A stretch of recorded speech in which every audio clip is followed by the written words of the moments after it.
हरे कृष्णा। हम लोग श्रीमद् भागवतम के तृतीय स्कंद 15वें अध्याय से पाठ कर रहे हैं। और हम लोगों ने पिछली बार पढ़ा था किस प्रकार देवताओं ने ब्रह्मा जी से जिज्ञासा की कि अदिति के गर्भ धारण करने से सब जगह पर अंधकार कैसे छा गया है। तो ब्रह्मा जी तिथि के जो गर्भ में पुत्र हैं उनका इतिहास बता रहे हैं। तो इतिहास बताते हुए उन्होंने बोला कि एक बार चतुष कुमार, चार कुमार वैकुंठ धाम की यात्रा करते हैं।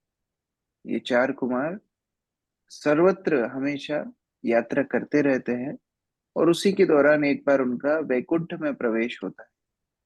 उस वैकुंठ धाम का अभी हम वर्णन पढ़ रहे हैं कि उस वैकुंठ धाम की क्या शोभा है। श्लोक संख्या 16। यत्र नैश्रेयसं नाम वनं कामाधुधैर्द्रुमैः सर्वर्तो बिभ्राजत कैवल्यम इव मूर्तिमत्। अजय प्रभु पढ़िए। हरे कृष्णा प्रभु जी, दंडवत प्रणाम। उन वैकुंठ ग्रहों में अनेक वन हैं जो अत्यंत शुभ है। उन वनों के वृक्ष कल्प वृक्ष है जो सभी ऋतुओं में फूलों तथा फलों से लदे रहते हैं, क्योंकि वैकुंठ लोकों में हर वस्तु आध्यात्मिक तथा साकार होती है। हरे कृष्णा प्रभु, धन्यवाद। तो यहाँ पर वैकुंठ के वर्णन करते हुए सर्वप्रथम वन के बारे में बता रहे हैं कि अनेक उद्यान, अनेक वन इत्यादि वैकुंठ लोक में है।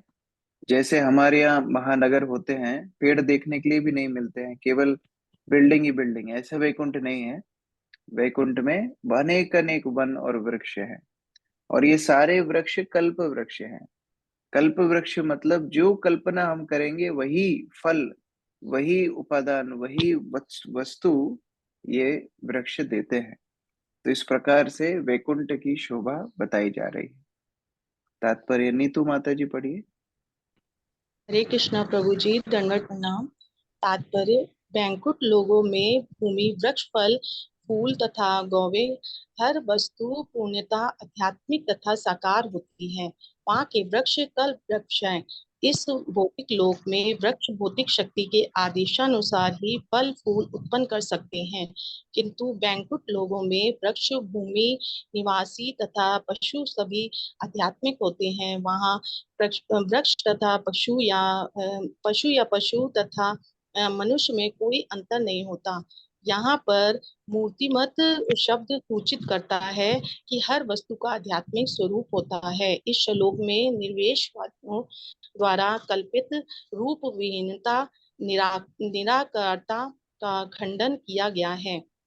बैंकुल लोकों में यद्यपि हर वस्तु आध्यात्मिक है, किंतु उसका एक विशेष रहता है। वृक्षों तथा मनुष्यों का रूप होता है, और चूंकि वे भिन्न भिन्न रूप में से निर्मित होते हुए भी सभी आध्यात्मिक हैं, उनमें कोई अंतर नहीं होता। हरे कृष्णा प्रभु जी। तो यहाँ पर एक और बात बताई जा रही है कि वैकुंठ लोकों में विविधता है। ऐसा नहीं है कि वहां पर मोक्ष मुक्ति का जो भावना लोगों के अंदर है कि वहां जाके तो सब प्रकाश ही प्रकाश होगा, वहां जाके हम विलीन हो जाएंगे। ऐसा कुछ यहाँ पर वैकुंठ लोक का वर्णन नहीं दिया जा रहा है, लेकिन विविधता का वर्णन दिया जा रहा है। हर चीज का आकार है और वो आध्यात्मिक है। ये अंतर है। हम भौतिक जीवन में जो वस्तुएं देखते हैं वो भौतिक होती हैं, नश्वर होती हैं। कई में चेतना होती है, कई अचेतन होते हैं। लेकिन वैकुंठ जगत में हर वस्तु चेतन है, हर वस्तु आध्यात्मिक है। और यहाँ वृक्षों के उदाहरण से बताया जा रहा है कि कैसे आध्यात्मिक होने के साथ साथ ये वृक्ष कल्प वृक्ष के समान कल्प वृक्ष की काम करते हैं। जो इच्छा है वह पूरी करने के लिए वृक्ष शक्तिशाली है। तो उस प्रकार से पहला लक्षण बताया जा रहा है। आगे श्लोक संख्या 17। वैमानिका सा ललनाश्चरा चरितानि शश्वत् गायन्ति यत् पयन्ति यत् शमलशमनानि वहतु शमलशमनानि अन्तर्जलेन अन्तर्जलेन विदिशं मधुमाधवानिं गन्धेन खण्डितधियोऽपि अनिलेन क्षिपन्ति क्षिपन्तः। रेखा माता जी पढ़िए। हरे कृष्णा प्रभु जी। वैकुंठ लोकों के निवासी अपने विमानों में अपनी पत्नियों तथा प्रेयसियों के साथ उड़ानें भरते हैं और भगवान के चरित्र तथा उन कार्यों का शाश्वत गुणगान करते हैं जो समस्त अशुभ गुणों से सदैव विहीन होते हैं। भगवान के यश का गान करते समय वे सुगंधित तथा मधु से भरे हुए पुष्पित माधुरी फूलों की उपस्थिति तक का उपहास करते हैं। हरे कृष्ण। तो ऐसा नहीं केवल पेड़ों के नीचे रहने वाले लोग वैकुंठ में है, नहीं, वहां पर इतना उन्नत जीवन है। हर व्यक्ति के पास अपना खुद का विमान है और वह अपने पत्नी के साथ गृहस्थ लोग विमानों में यात्रा करते हैं। और यात्रा करते समय, यात्रा तो लोग भौतिक जगत में ही विमान में करते हैं, लेकिन वैकुंठ की विमान यात्रा का क्या एक शुभ लक्षण है कि वो लोग भगवान का गुणगान हमेशा करते रहते हैं। और इससे पता पड़ता है कि वैकुंठ के जो निवासी हैं, यद्यपि उनके पास इतना ऐशो आराम है, लेकिन उस ऐशो आराम में वो इंद्रिय तृप्ति नहीं करते, वरन हमेशा ही भगवान का गुणगान करते रहते हैं। ये वैकुंठ के निवासियों का विशेष गुण है। तात्पर्य, रेखा माता जी पढ़िए। हरे कृष्णा। इस श्लोक से प्रतीत होता है कि वैकुंठ लोक समस्त ऐश्वर्यों से परिपूर्ण है। वहाँ विमान हैं जिनमें वहाँ के निवासी अपने प्रेयसियों के साथ बैठकर आध्यात्मिक आकाश में विचरण करते हैं। वहाँ पुष्पित फूलों की सुगंध को ले जाने वाली मंद वायु है और यह वायु इतनी उत्तम है कि यह अपने साथ फूलों का मधु भी वहन करती है। किंतु वैकुंठ के निवासी भगवान का गुणगान करने में इतनी रुचि रखते हैं कि भगवान के यश का उच्चारण करते समय वे ऐसी उत्तम वायु द्वारा उत्पन्न व्यवधान को पसंद नहीं करते। दूसरे शब्दों में वे शुद्ध भक्त होते हैं। वे भगवान के महिमा गान को अपनी इंद्रिय तृप्ति की अपेक्षा अधिक महत्वपूर्ण समझते हैं। वैकुंठ लोकों में इंद्रिय तृप्ति का प्रश्न ही नहीं उठता। पुष्पित फूल की सुगंध को सूंघना निश्चित रूप से अति उत्तम है, किंतु यह एकमात्र इंद्रिय तृप्ति के लिए होता है।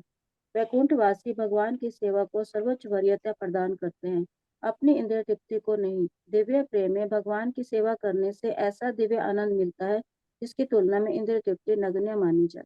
हरे तो एक कृष्ण। उदाहरण यहाँ पर समझाया जा रहा है। जैसे मान लो कोई व्यक्ति अपनी पत्नी के साथ वैकुंठ में विमान में सफर कर रहा है और भगवान की चर्चा कर रहा है। बीच में ही बहुत सुगंधित, बहुत ही मधुर, सॉरी, बहुत ही सुगंधित, बहुत ही मधुर वायु बह रही है। तो ऐसा नहीं है कि पत्नी बीच में ही बोलने पड़ेगी, देखो कितनी अच्छी हवा चल रही है, तो पति भी बोल रहे हैं हाँ हाँ कितनी अच्छी हवा चल रही है। ऐसा नहीं है। वो लोग उस सुगंधित वायु के ऊपर भी ध्यान नहीं देते हैं, उस विमान के ऊपर भी ध्यान नहीं देते हैं, वो सौंदर्यता ऐश्वर्यों के ऊपर ध्यान नहीं देते हैं। हमेशा भगवान की महिमा गान में लगे रहते हैं, महिमा गुण कीर्तन में लगे रहते हैं। ये वैकुंठ के निवासियों का विशेष लक्षण है। इसका मतलब उनके जीवन में इंद्रिय तृप्ति के लिए कोई स्थान ही नहीं है। हमेशा भगवान का कीर्तन, भगवान का गुणगान करते रहते हैं। परावतान्याभृत सारस चरवाका दात्युः हंस शुकतित्तिरिबर्ह्यामयाः कोलाहला विरमते चिरमातरम् मुच्चये भृङ्गाधिपे हरिकथाम् इव गायमाने। भूमिका माता जी पढ़िए। हरे कृष्ण प्रभु जी, दंडवत प्रणाम। जब भौरों का राजा भगवान की महिमा का गायन करते हुए उच्च स्वर में गुनगुनाता है तो कबूतर, कोयल, सारस, चक्रवात, हंस, तोता, तीतर और मोर का शोर अस्थायी रूप से बंद पड़ जाता है। ऐसे दिव्य पक्षी केवल भगवान की महिमा सुनने के लिए अपना गाना बंद कर देते हैं। देखिए यह कितना महत्वपूर्ण श्लोक है। ये वैकुंठ में निर्मत्सर्यता कैसे होती है इसको दर्शाता है। हर व्यक्ति भौतिक जगत में एक दूसरे से जलता है, एक दूसरे से ईर्ष्या करता है। भौतिक जगत में तो होता ही है। कई बार हम भक्ति जीवन में आते हैं, भक्ति जीवन में आने के बाद भी ये ईर्ष्या नहीं जाती। मान लो कोई प्रभुपाद जी के शिष्य आए, उन्होंने आपको माला दे दी, और सबसे पहला काम हम क्या करते हैं, उसका फोटो डालते हैं अपने स्टेटस में कि हाँ महाराज ने हमको माला दे दी। अब बाकी लोग क्या करेंगे, बाकी लोगों को देख करके खुश होना चाहिए, लेकिन फिर मात्सर्यता काम करती है, फिर हमको लगता है अरे हमको माला मिली, इनको माला मिली, हमको माला क्यों नहीं मिली। तो ये क्या है, भौतिक लक्षण है।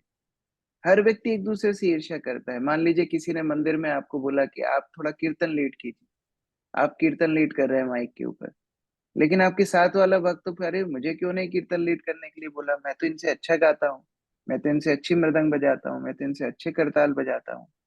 ये मात्सर्यता है। लेकिन यहाँ पर देखिए कितना सुंदर उदाहरण दिया जा रहा है। कोयल, कोयल की आवाज हम सब जानते हैं कितनी मधुर है। मोर जब नाचती है तो पूरा वन शोभामान हो जाता है। तोता, तीतर, हंस, चक्रवाक, कबूतर, सभी लोग अपने अपने मधुर अंदाज में भगवान का गुणगान कर रहे हैं। और उसी के बीच में एक भौरा आता है। भौरा कैसी आवाज करता है, थोड़ा अनम्यूट करके सुनाइए कुछ भक्त लोग, अनम्यूट कीजिए, भौरे की आवाज सुनाइए।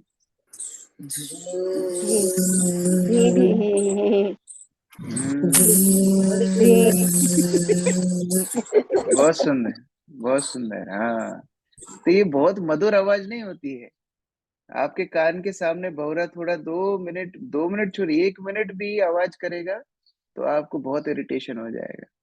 लेकिन जब भौरा वहां पर अपने आवाज में, अपने अंदाज में भगवान की महिमा गायन करना चाह रहा है, तो बाकी पक्षी चुप हो जाते हैं कि चलो हम भौरे से सुनते हैं। ये आध्यात्मिक जगत है, ये वैकुंठ का स्वभाव है कि हर व्यक्ति दूसरे को अवसर देना चाहता है। ये नहीं कि सारा काम मैं ही करूंगा, नहीं, दूसरे को अवसर देना चाहिए। अगर कोई भगवान की महिमा कीर्तन करना चाह रहा है, कोई भगवान की सेवा करना चाह रहा है, तो उसका सहयोग हम कैसे कर सकते हैं, उसकी प्रसन्नता में प्रसन्न होना, ये वैष्णव आचरण है। वैष्णव दूसरे की प्रसन्नता में प्रसन्न होते हैं और दूसरे के दुख में दुखी होते हैं। लेकिन भौतिक विचार कैसा है, दूसरे की प्रसन्नता में दुखी होना और दूसरे के दुख में प्रसन्न होना। तो ये अंतर है भौतिक जगत में और वैकुंठ जगत में। तात्पर्य मधु माता जी पढ़िए। हरे कृष्ण प्रभु जी, धन्यवाद प्रणाम। यह श्लोक वैकुंठ के परम स्वभाव को प्रकट करता है। वहां पर पक्षियों तथा मनुष्यों में कोई अंतर नहीं है। आध्यात्मिक आकाश की सृष्टि ऐसी है कि हर वस्तु आध्यात्मिक तथा चित्र विचित्र है। आध्यात्मिक विविधता का अर्थ यह है कि हर वस्तु चर है, कुछ भी अचर नहीं है। यहाँ तक कि वृक्ष, भूमि, पौधे, फूल, पक्षी तथा पशु सारे के सारे कृष्ण भावना अमृत के स्तर पर होते हैं।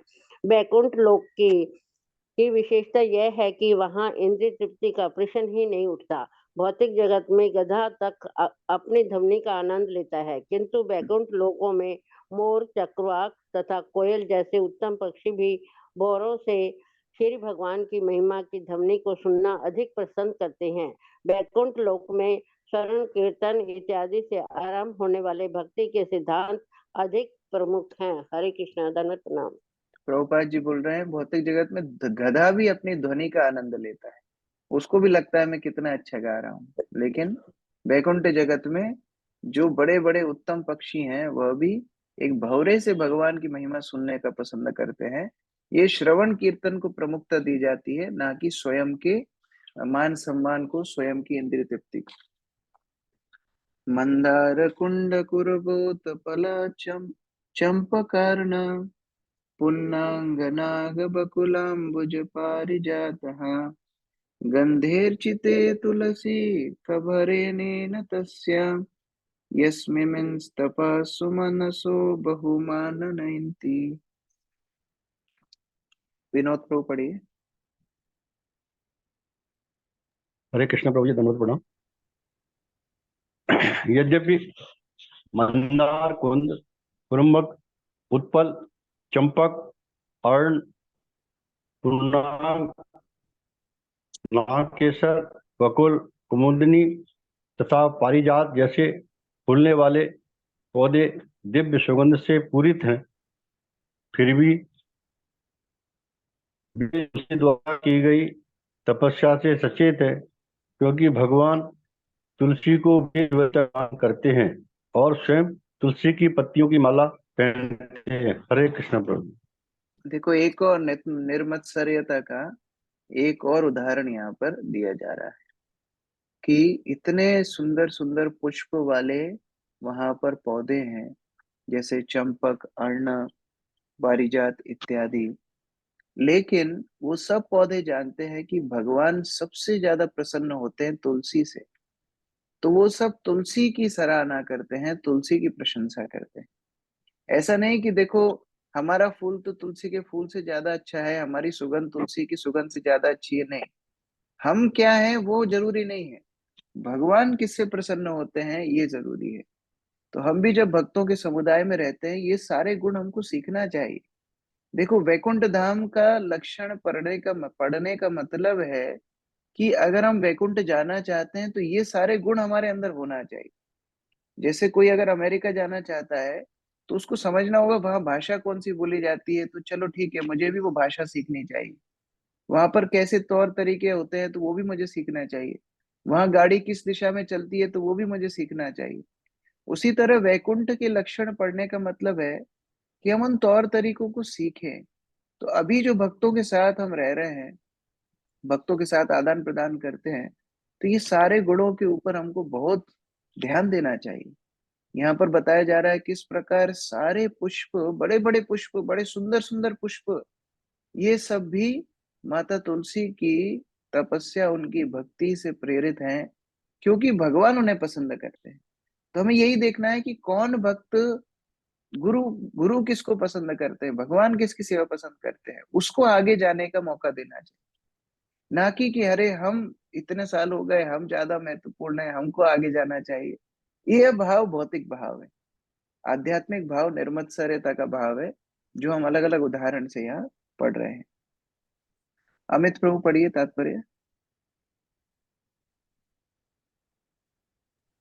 हरे कृष्ण बाबू जी, दंडवत प्रणाम। तात्पर्य: यहाँ पर तुलसी की पत्तियों की महत्ता का स्पष्ट उल्लेख किया गया है। भक्तिमय सेवा में तुलसी के पौधे तथा उनकी पत्तियां अति महत्वपूर्ण हैं। भक्तों के लिए संस्तुति की गई है कि वे प्रतिदिन तुलसी के पौधे को सींचें तथा श्री भगवान की पूजा के लिए उसकी पत्तियां एकत्र करें। एक बार एक नास्तिक स्वामी ने कहा, तुलसी के पौधे को सींचने से क्या लाभ? इससे अच्छा तो बैंगन को सींचना होगा। बैंगन सींचने से कुछ फल मिल सकेंगे, किंतु तुलसी को सींचने से क्या लाभ?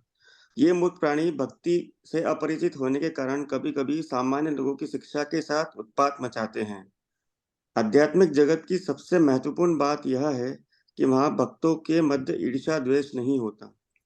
यह बात फूलों तक में लागू होती है, जो तुलसी की महानता से परिचित होते हैं।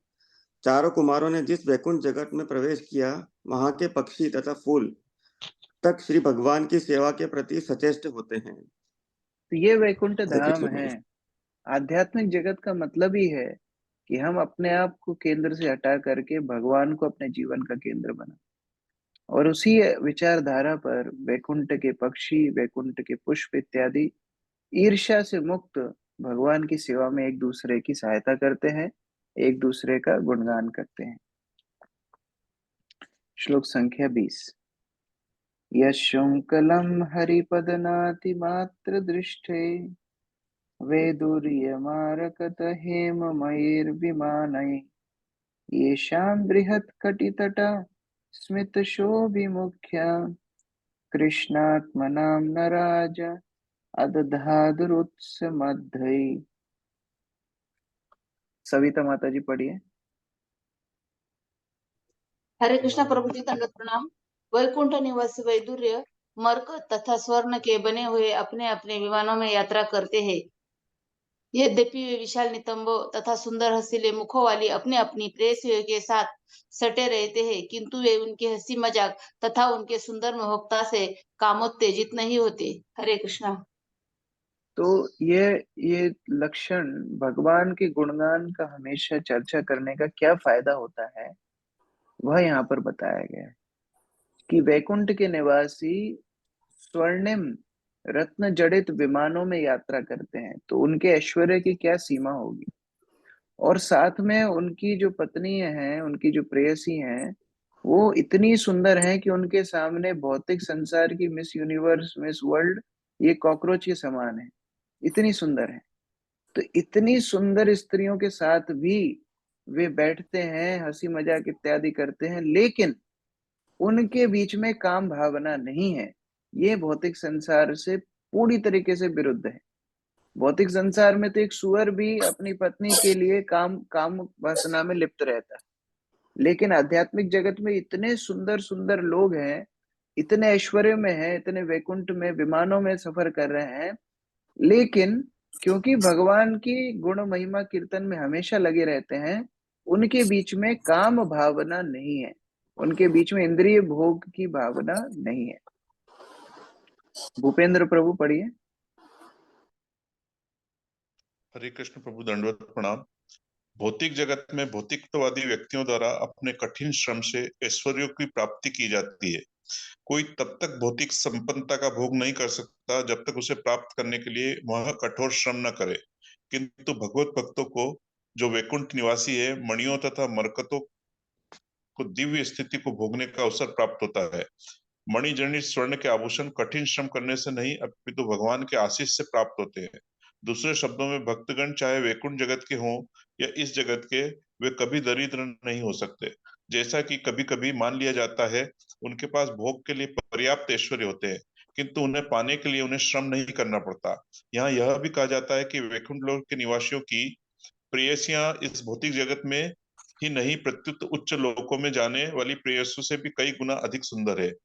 यहाँ उसका विशेष उल्लेख हुआ है कि स्त्री के चौड़े नितंब अतीव आकर्षक हैं और वे मनुष्य की काम वासना को उत्तेजित करते हैं, किंतु वैकुंठ का अद्भुत गुण यह है कि यद्यपि स्त्रियों के नितंब चौड़े हैं और मुखमंडल सुंदर है और वे मरकत तथा मणियों के आभूषणों से सुसज्जित रहती है, फिर भी पुरुषगण कृष्ण भावनामृत में इस कदर निमग्न रहते हैं कि स्त्रियों के सुंदर शरीर उन्हें आकृष्ट नहीं कर पाते। दूसरे शब्दों में, स्त्रियों की संगति का आनंद तो है, किंतु उनके साथ यौन संबंध नहीं होता। वैकुंठ वासियों में आनंद का श्रेष्ठतर मानदंड होता है, अतः यौन आनंद की कोई आवश्यकता नहीं पड़ती। हरे जब कृष्ण। किसी को उच्चतर स्वाद मिल जाता है, परम दृष्टा निवर्तते, तो वो निम्नतर स्वाद के लिए क्यों आसक्त होगा? तो वैकुंठ के निवासी भगवान की कथा, भगवान की भक्ति में सर्वश्रेष्ठ आनंद प्राप्त कर रहे होते हैं, तो उनको ये जड़ जागतिक काम वासनाओं के आनंद में कोई रुचि नहीं होती। यह भी वैकुंठ का एक लक्षण चतुष्कुमारों ने दर्शन किया। श्रीरूपणी कव्यनति चरणारविंदम लीलाम्बुजेन हरिसद्मनिमुक्त दोषा संलक्ष्यते स्फटिककुण्ड्य उपेत हेम्नि सम्मार्जतेव यद अनुग्रहणे यन्ययत्नः। यमुना माता जी पढ़िए। हरे कृष्ण प्रभु जी, दंडवत प्रणाम। वैकुंठ लोगों की महिलाएं इतनी सुंदर है कि जैसे देवी लक्ष्मी स्वयं है, ऐसी दिव्य सुंदरियां जिनके हाथ कमलों के साथ क्रीड़ा करते हैं तथा पवों के नुपुर झंकार करते हैं। कभी कभी उन संगमरमर की दीवालों को, जो थोड़ी थोड़ी दूरी पर सुनहलते किनारों से अलंकृत है, इसलिए मुहूर्ती देखी जाती है कि उन्हें भगवान की कृपा प्राप्त हो सके। हरे कृष्ण। तो यद्यपि ये वैकुंठ की माताएं इतनी सुंदर हैं, मानो स्वयं देवी लक्ष्मी के समान हो, तो ऐसा नहीं है कि केवल ये अपने पति के साथ घूमती रहती हैं, केवल ये मजाक हंसी करती रहती हैं, लेकिन ये देखी जाती हैं भगवान के सुंदर महलों की झाड़ू लगाते हुए, उनकी सफाई करते हुए। तो सेवा भावना सभी के अंदर है, ये वैकुंठ की पहचान है। हर व्यक्ति भगवान की सेवा कर रहा है, चाहे वो भगवान का गुणगान करके हो, चाहे वो दूसरों को अवसर दे करके हो, चाहे वो स्वयं अपने हाथ से भगवान के धाम को साफ करते हुए हो। यद्यपि वहां पर कोई धूल नहीं होती है, वहां पर कोई गंदगी, मिट्टी, कीचड़ नहीं होता है, लेकिन फिर भी वहां पर सेवा की अभिलाषा से, भगवान की कृपा प्राप्त करने की अभिलाषा से वैकुंठ की माताएं हमेशा भगवान की सेवा में लगी रहती है।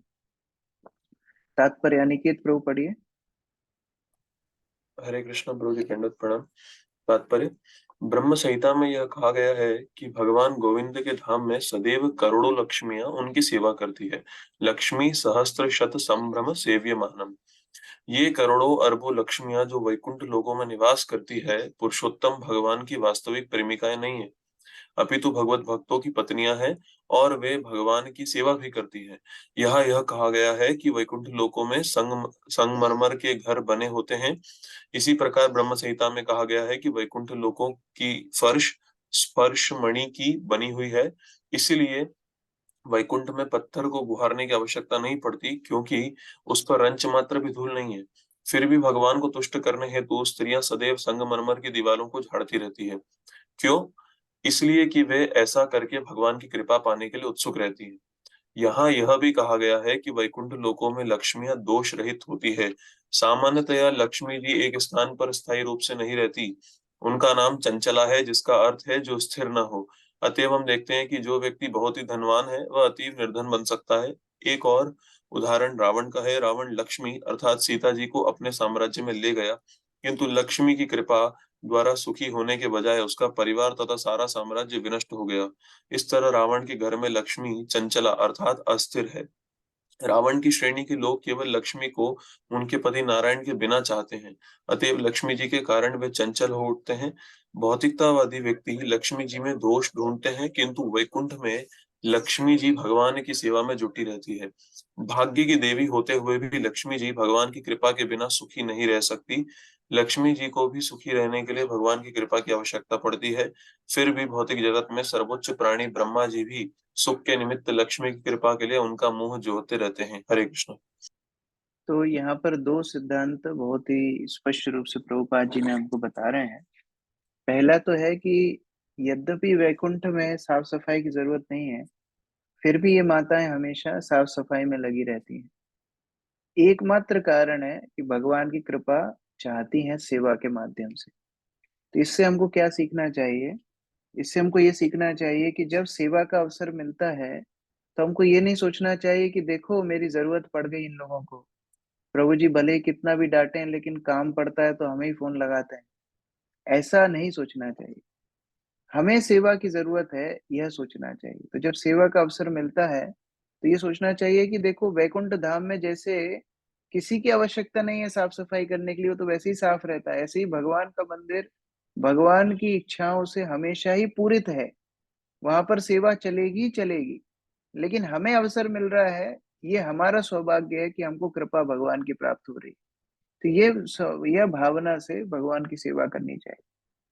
और दूसरा है कि चाहे कोई भी व्यक्ति हो, यहाँ पर माता लक्ष्मी का ही उदाहरण दिया जा रहा है। माता लक्ष्मी भी भगवान की कृपा के बिना, भगवान की संगति के बिना प्रसन्न नहीं रह सकती।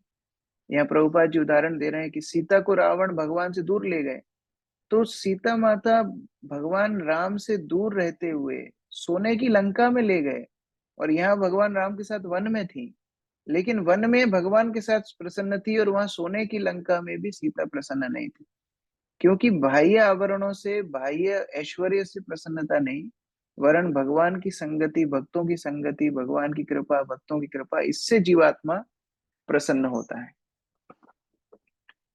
वापीषु विद्रुमता तटु अमलामृताप्सु प्रेष्यान्विता निजवने तुलसीभिरीशम् अभ्यर्चति स्वलकम् पुनसम् इक्ष्यवक्त्रम् उच्चेष्टितं भगवतीति अमतांगयच्छ्री। संजय प्रभु पढ़िए। हरे कृष्ण प्रभु जी, दंडवत प्रणाम। लक्ष्मियां अपने उद्यानों में दिव्य जलाशयों के मूंगे से जड़े किनारों पर तुलसी दल अर्पित करके श्री भगवान की पूजा करती हैं। श्री भगवान की पूजा करते समय वे उभरे हुए नाकों से युक्त अपने अपने सुंदर मुखों के प्रतिबिंब को जल में देख सकती हैं, और ऐसा प्रतीत होता है मानो श्री भगवान द्वारा मुख चुंबित होने से वे और भी अधिक सुंदर बन गई। हरे कृष्ण। इस तरह जो अनेक अनेक लक्ष्मियां बैकुंठ धाम में निवास करती हैं, भगवान की सेवा में, भगवान की पूजा में रत रहती है। परमेश्वरी माता जी तात्पर्य पढ़िए। हरे कृष्ण प्रभु, दंडवत प्रणाम।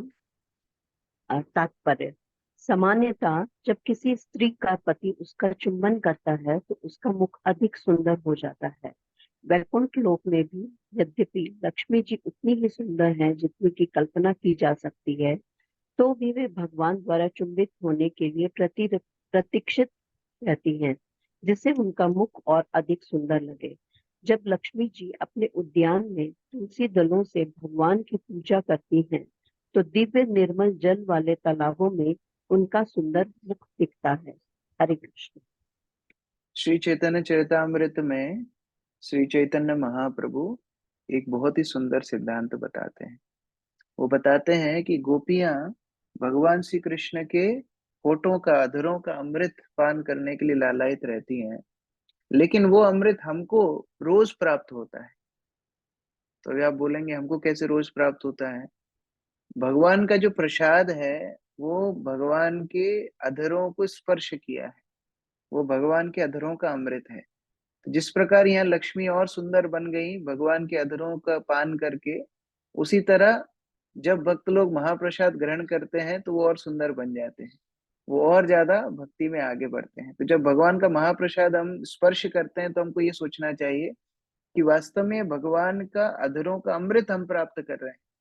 इसलिए उस महाप्रसाद को ग्रहण करते समय बड़ा सौभाग्यशाली स्वयं को समझना चाहिए। अंतलीला में एक पूरा अध्याय है इसके ऊपर, चैतन्य चरितामृत में भगवान के अधरों का अमृत, उसमें प्रसाद की महिमा चैतन्य महाप्रभु ने बताई। यन्ना व्रजन्ति अगभीदो रचनानुवादा शृण्वन्ति येऽन्य विषया कुकथामृताग्निः यस्तु श्रुता हतभगैर्निभिरात्तशारस् तांस्तन् क्षिपन्ति शरणेषु तमसो हन्तः। पायल माता जी पढ़िए।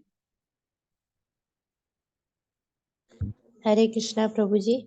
यह अति शोचनीय है कि अभोग अभोग लोग वैकुंठ लोकों के विषय में चर्चा नहीं करते, अपितु ऐसे विषयों में लगे रहते हैं जो सुनने के लायक नहीं होते, तथा मनुष्य की बुद्धि तो संभ्रमित करते हैं। जो लोग वैकुंठ लोक के प्रसंगों का त्याग करते हैं तथा भौतिक जगत की बातें चलाते हैं, वे अज्ञान के गहनतम अहंकार में फेंक दिए जाते हैं। तो इतनी सुंदर वैकुंठ धाम की चर्चा छोड़ करके क्या चर्चा करते हैं? बॉलीवुड की चर्चा करते हैं, राजनीति की चर्चा करते हैं, लेकिन भगवान के प्रसंगों को नहीं सुनना चाहते। जहां हर व्यक्ति को जाना चाहिए उस जगह के विषय में नहीं चर्चा करते हैं, और ये कूड़ेदान समान भौतिक संसार के विषय में चर्चा करते रहते हैं। इसलिए भक्तों को चाहिए कि वह अपना समय इस वैकुंठ चर्चा में लगाएं कि किस प्रकार भगवान के भक्त हैं, किस प्रकार भगवान है, किस प्रकार भगवान का धाम है, यह चर्चा में लगाएं। ये अविद्या को काटने वाला संबंध ज्ञान है। लेकिन अगर हम भौतिक संसार के विचारों में लगे रहेंगे तो कभी भी इस अमृत को पान नहीं कर पाएंगे। अभी परसों के दिन श्री श्रीमद चंद्रमौली स्वामी महाराज अपनी कक्षा में न्यू वृंदावन के उनके दृष्टांत बता रहे थे। बहुत ही सुंदर प्रवचन महाराज ने दिया था न्यू वृंदावन के ऊपर, कि कैसे प्रभुपाद के समय पर भक्त लोग पूर्ण रूप से समर्पित जीवन जीते थे। और एक उदाहरण वो दे रहे थे श्री श्रीमद राधानाथ स्वामी महाराज का, कि राधानाथ स्वामी महाराज एक बार प्रवचन देने के लिए गए और प्रवचन में बोल रहे थे कि देखो ये जो प्रेसिडेंट निक्सन है अमेरिका के, ये कितने क्रूर हैं, ये आप सब युवाओं को वियतनाम के युद्ध में भेज रहे हैं, और अगर आप भगवान का समर्पण नहीं लेंगे तो लोग इस प्रकार आपका शोषण करेंगे। तो इस तरह उन्होंने क्लास दी। क्लास देने के बाद एक लड़के ने प्रश्न किया, प्रश्न बोलता है, महाराज 5 साल पहले वियतनाम का युद्ध बंद हो गया और अभी निक्सन राष्ट्रपति नहीं है अमेरिका के, वो भी चेंज हो गए। तो महाराज को 5 साल बाद पता पड़ा कि राष्ट्रपति चेंज हो गए और युद्ध खत्म हो गया। क्यों? क्योंकि भौतिक वस्तुओं में रुचि ही नहीं है। हम लोग को तो एक एक मिनट की खबर है कि प्रभु जी हमसे पूछ लो क्या चल रहा है बाहर, हम तुरंत बता देंगे। बाहर के लोगों से ज्यादा इंफॉर्मेशन हमारे पास रहती है, लेकिन वास्तव में ये समय का अपव्यय है। वास्तविक भगवान की कथा सुनने में, वैकुंठ कथा सुनने में हमको ध्यान लगाना चाहिए, जो कि वास्तविक अर्थदायी है। यही हमारे जीवन को पूर्ण बनाने वाला है। इसलिए थोड़ी बहुत जानकारी जो हमको जरूरी है वो तो रख सकते हैं, उसमें कोई बुराई नहीं है, लेकिन अपना अधिकांश समय भगवत चर्चा में लगाने का प्रयास करना चाहिए। आयुष प्रभु पढ़िए तात्पर्य। हरे कृष्ण प्रभु जी, धन्यवाद प्रणाम। सबसे अभागे तो निर्विशेषवादी है, जो आध्यात्मिक जगत की विविधता को नहीं समझ पाते। वे वैकुंठ लोकों के सौंदर्य की बात चलाते भयभीत होते हैं, क्योंकि वे सोचते हैं कि ऐसा वैचित्र्य अवश्य ही भौतिक होगा। ऐसे निर्विशेषवादी सोचते हैं कि आध्यात्मिक जगत पूर्णतया शून्य है, अथवा दूसरे शब्दों में वहां कोई विविधता नहीं है। इस मनोवृत्ति को यहाँ पर कुकथा मतिग्नि अर्थात अयोग्य शब्दों द्वारा मोहग्रस्त बुद्धि कहा गया है। यहाँ पर शून्यवाद तथा आध्यात्मिक जगत के निर्विशेष दर्शन की भर्त्सना की गई है, क्योंकि इनसे मनुष्य की बुद्धि मोहग्रस्त हो जाती है।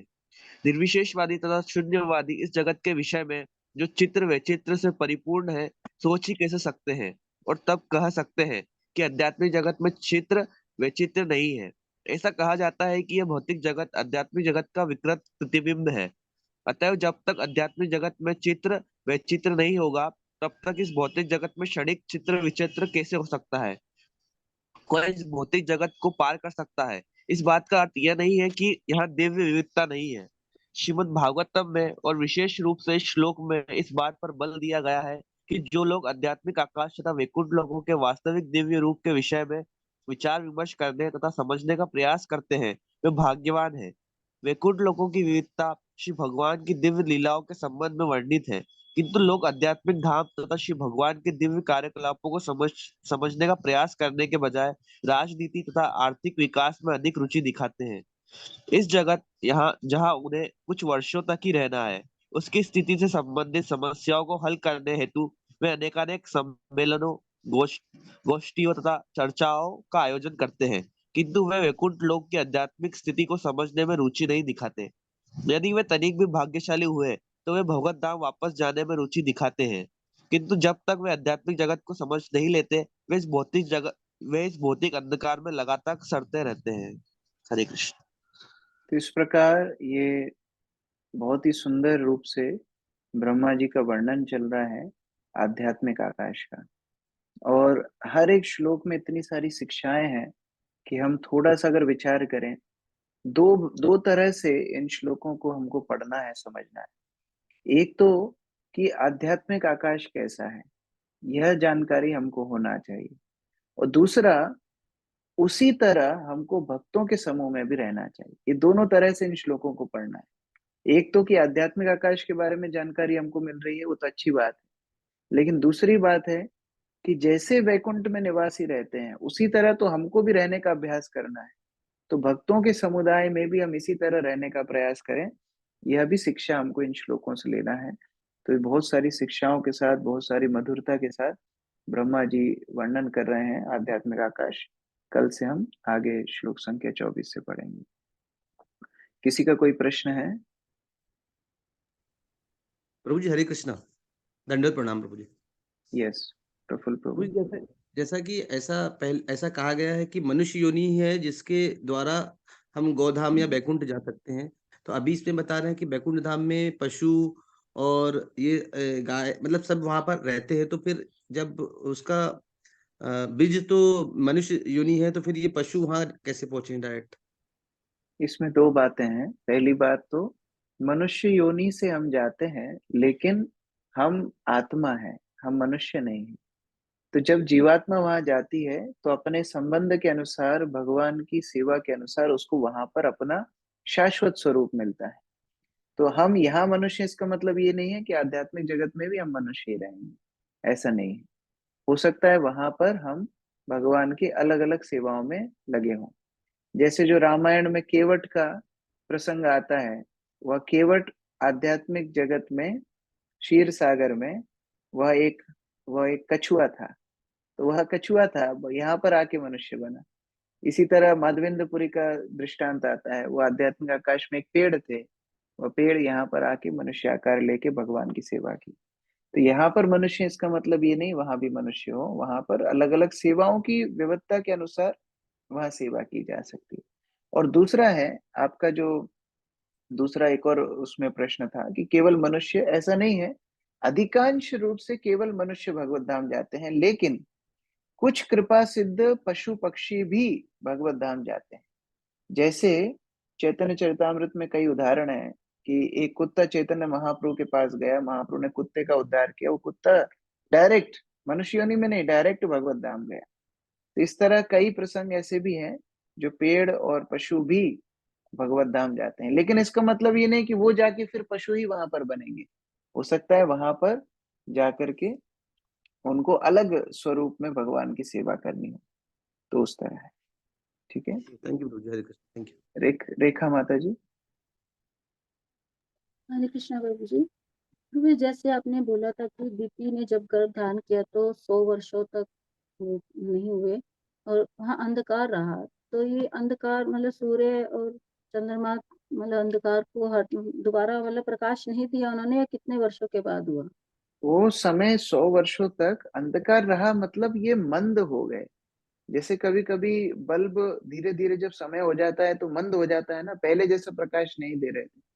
तो सूर्य और चंद्र थे, लेकिन वो उतना प्रकाश नहीं दे रहे थे जितना प्रकाश वो सामान्यतः देते थे। इसीलिए अंधकार सा छा गया था, धुंधलापन हो गया था। तो ये देवताओं को बड़ा आश्चर्य लग रहा था और उन्होंने ब्रह्मा जी को इसी बारे में जिज्ञासा की। ठीक है जी। विनोद प्रभु। हरे कृष्णा प्रभु जी, धन्यवाद प्रणाम। प्रभु जी, वैकुंठ लोक में आपने जैसे अभी उल्लेख भागवत में हुआ कि सभी अपनी अपनी सुंदर पत्नियों के साथ में विचरण करते हैं, तो प्रभु जी जीव की तो ज्योति स्वरूप होती है, तो वहाँ फिर स्वरूप कैसे पत्नियों का, और पत्नी क्या वही मिलती है जो यहाँ जमीन पे है, या फिर सिर्फ पत्नी का ही संबंध बताया गया है, माता पिता पुत्र पुत्री सारे संबंधों के बारे में कोई चर्चा नहीं है प्रभु जी? सारे संबंध हैं, आगे भी चर्चा आएगी। वहां पर पूरा परिवार होता है, लेकिन उनके बीच में भौतिक संबंध नहीं होते। जरूरी नहीं है कि यहाँ पर जो पत्नी है वही वहां पर होंगी, ऐसा नहीं है। क्योंकि यहाँ पर हम लोग अपने कर्म बंधन के अनुसार अलग अलग संबंधियों के साथ जन्म लेते हैं, और फिर अलग अलग जन्म में फिर वो रिश्तेदार बदल जाते हैं। लेकिन वैकुंठ जगत में शाश्वत संबंध है, जो परिवार एक साथ मिल करके भगवान की सेवा करते हैं, तो वो शाश्वत संबंध है। और दूसरी बात, ये ज्योति स्वरूप आत्मा का नहीं होता है, ये गलत धारणा। भागवत में सिद्धांत बताया जा रहा है कि हर वस्तु मूर्तिवत, हमने श्लोक में भी पढ़ा, हर वस्तु का आकार है। तो आत्मा का भी शाश्वत आकार है, ज्योति स्वरूप नहीं है आत्मा। ज्योति भगवान की शक्ति है, ज्योति भगवान का निराकार स्वरूप है। इसी प्रकार आत्मा की भी कुछ शक्तियां हैं। जैसे आत्मा के अंदर भी शक्ति है बोलने की, आत्मा के अंदर भी शक्ति है सोचने की। तो ये सारी शक्तियां निराकार हैं, लेकिन आत्मा का स्वयं का भी स्वरूप है, जो स्वरूप उसको भगवत धाम जाने के बाद पुनः मिलता है, वो उसका शाश्वत स्वरूप है। ठीक है, हरे कृष्ण, हरे कृष्ण। मुख्य गोपी माता जी। हरे कृष्णा प्रभु जी, धन्यवाद प्रणाम। प्रभु जी, श्लोक नंबर 3 में सबसे लास्ट में ये बताया गया है कि त्रिकालज्ञ कहलाते हैं, तो उसको त्रिकालदर्शी बोलेंगे कि कैसे बोलेंगे? त्रिकालदर्शी त्रिकालज्ञ एक ही बात है। त्रिकालज्ञ मतलब जानना, त्रिकालज्ञ मतलब 3 कालों को जानना, या त्रिकालदर्शी मतलब त्रिकाल को देखना, एक ही बात, पर्याय है एक दूसरे। श्लोक नंबर 5 में पृथाकृत बहिरंगा शक्ति, पृथाकृत बोले तो? पृथाकृत मतलब सेपरेटेड, मतलब कि भगवान की प्रत्यक्ष डायरेक्ट सेवा में नहीं लगी होती है, वो भगवान की पृथक सेवा, तो थोड़ा दूर से सेवा कर रही है। और भगवान भी भौतिक शक्ति बहिरंगा शक्ति के साथ डायरेक्ट आदान प्रदान नहीं करते हैं, दृष्टिपात करके करते हैं, देख करके करते हैं। मान लो कोई कीर्तन लीड कर रहा है, और कीर्तन लीड करते करते वह मृदंग वाला भी साथ में बैठा है, और मृदंग वाला कीर्तन लीड करने के साथ मेल नहीं मिला पा रहा है, मैच नहीं कर पा रहा है। तो जो लीड करता है वो घूर के उसको देखता है, तो वो देखने मात्र से वो मृदंग बजाना बंद कर देता है, उसको समझ में आता है कि मैं गड़बड़ कर रहा हूं। तो अभी ना तो उसने हाथ लगाया, ना तो उसको किसी ने कुछ बोला, केवल देखने से वो मृदंग वाला समझ गया कि मैं गड़बड़ कर रहा हूँ। ऐसे ही भगवान केवल अपनी दृष्टिपात से भौतिक संसार चलाते हैं, उनको खुद का हाथ डालने की जरूरत नहीं है उसमें, इसलिए उसको पृथक भिन्न प्रकृति अष्टदा, उसको भिन्न प्रकृति बोला जाता है। ठीक है प्रभु जी, हरे कृष्ण। बसंत प्रभु। हरे कृष्णा प्रभु जी, दंडवत प्रणाम। प्रभु जी मेरा बहुत रिवीजन कर रहे थे तो बहुत पीछे का क्वेश्चन है। जब ब्रह्मा जी ने 100 वर्ष की तपस्या की और ब्रह्मा जी की आयु भी 100 वर्ष है, तो थोड़ा इसको क्लियर होना चाहता है। हरे कृष्ण। ना, इसमें कई बार जो कैलकुलेशन है, कई बार देवताओं के 100 वर्षों का उल्लेख होता है, कई बार पृथ्वी के 100 वर्षों का उल्लेख होता है। तो अलग अलग वर्षों का अलग अलग कॉन्टेक्स्ट में उल्लेख होता है। जैसे दिति ने 100 वर्ष गर्भ धारण किया, तो वो 100 वर्ष कौन से हुए? वो 100 वर्ष का गर्भ धारण वो उनके समय के अनुसार की बात चल रही है। तो उसी प्रकार से अलग अलग जगह पर जो वर्णन की जाती है, अलग अलग रेफरेंस में टाइम बताया जा रहा है। ठीक है जी जी प्रभु जी, हरे कृष्ण। जय प्रभु।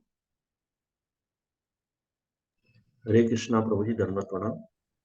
प्रभु जी, जैसे इसमें भी उल्लेख आया था कि लक्ष्मी जी की पूजा जो करते हैं, सिर्फ लक्ष्मी जी की पूजा नहीं करते, विष्णु जी के साथ पूजा करना चाहिए।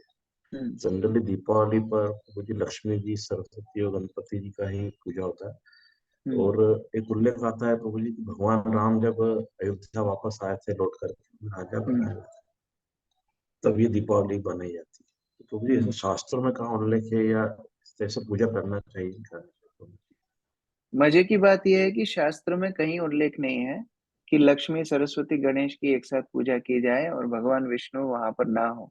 ऐसा कहीं उल्लेख नहीं है।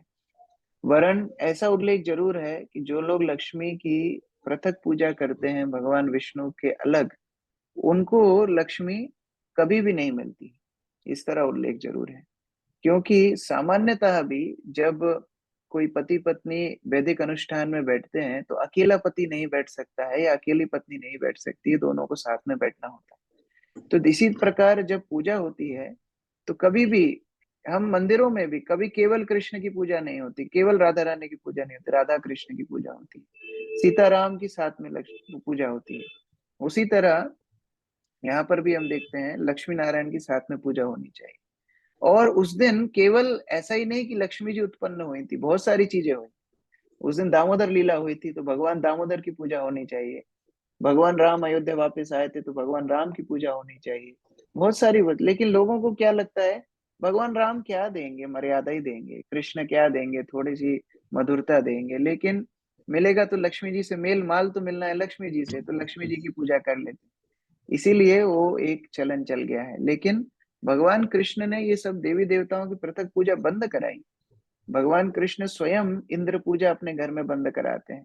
बाद में गीता में भगवान कितनी बार बोले हैं कि देवी देवताओं की पूजा निम्न श्रेणी के लोग करते हैं जिनकी बुद्धि हर ली गई है भौतिक आसक्तियों के कारण। तो इसीलिए अगर हमको उस श्रेणी में पढ़ना है तो हम कर सकते हैं, नहीं तो साथ में करना ही है तो साथ में राधा कृष्ण की या लक्ष्मी नारायण की साथ में पूजा करनी चाहिए, पृथक रूप से नहीं करनी चाहिए।